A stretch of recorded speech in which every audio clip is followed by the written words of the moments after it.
Let's return to John 9. Remember that in John 8 there was a tense standoff between Jesus and the religious leaders. The people took up stones to kill Jesus. John places this story here again to illustrate the opposition to Jesus. One of the hardest verses to translate is the very last one in this chapter. That is, Jesus' answer when the Pharisees give this incredulous or rebuking response, "Surely you don't mean that we're blind too." The Greek can be translated in literal versions, "If you were blind, you would have no sin."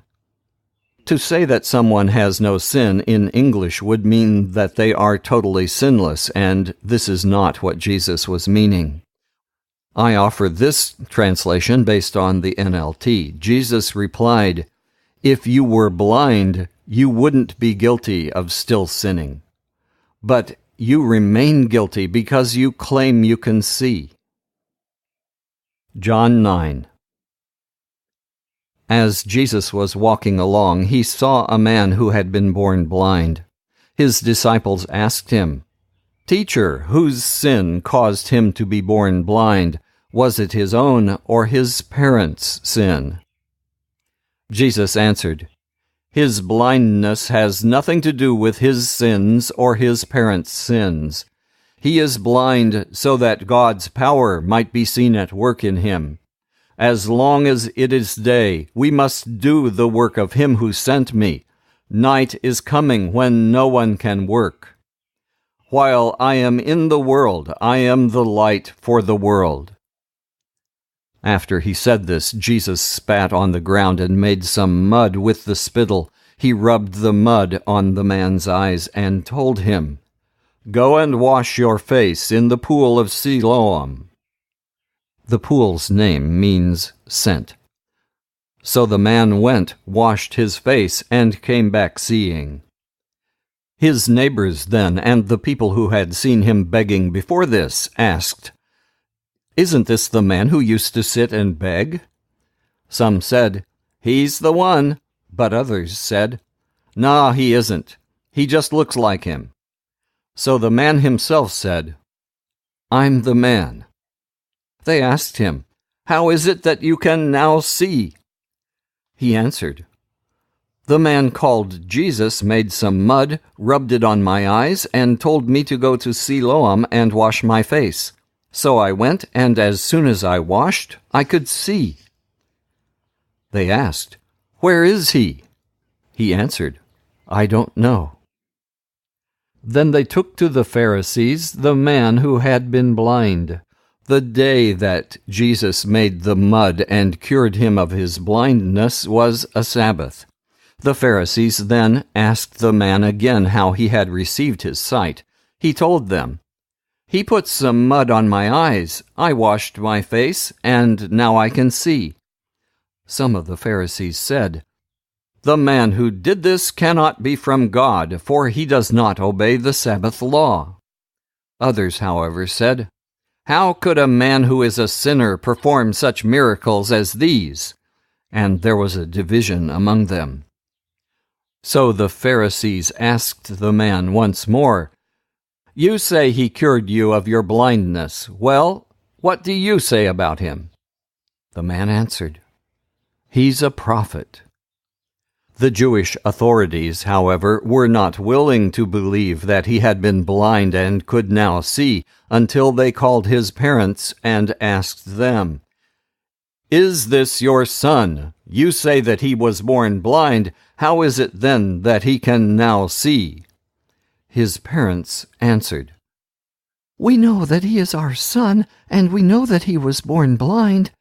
But we don't know how it is that he is now able to see, nor do we know who cured him of his blindness.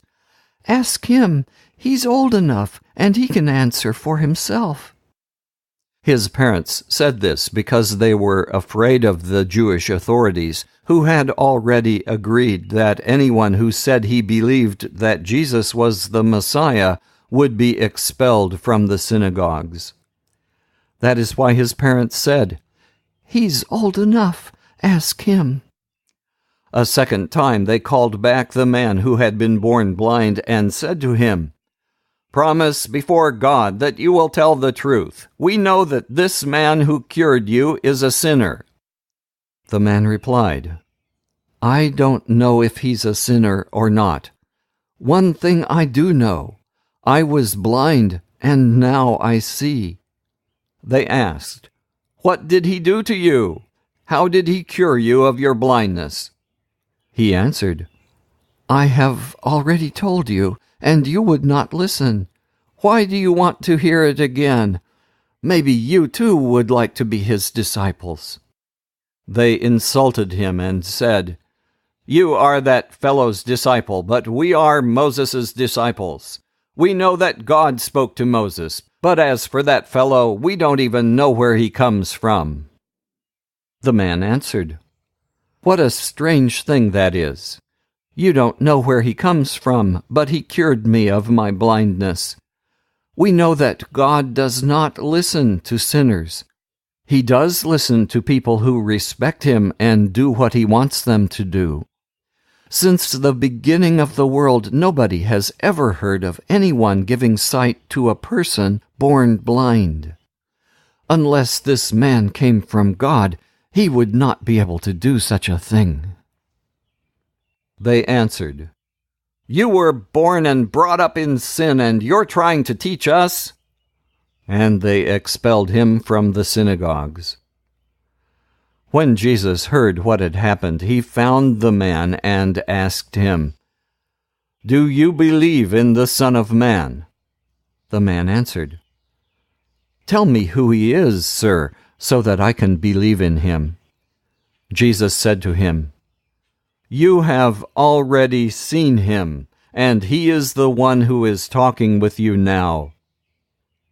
The man said, "I believe, Lord," and he knelt down before Jesus. Jesus said, "I came to this world to judge, so that the blind should see, and those who see should become blind." Some Pharisees who were there with him heard him say this and asked him, "Surely you don't mean that we're blind too?" Jesus answered, "If you were blind, you wouldn't be guilty of still sinning, but you remain guilty because you claim you can see." Let me start us out in prayer today. O Lord and our Messiah, Jesus, we kneel in worship before you.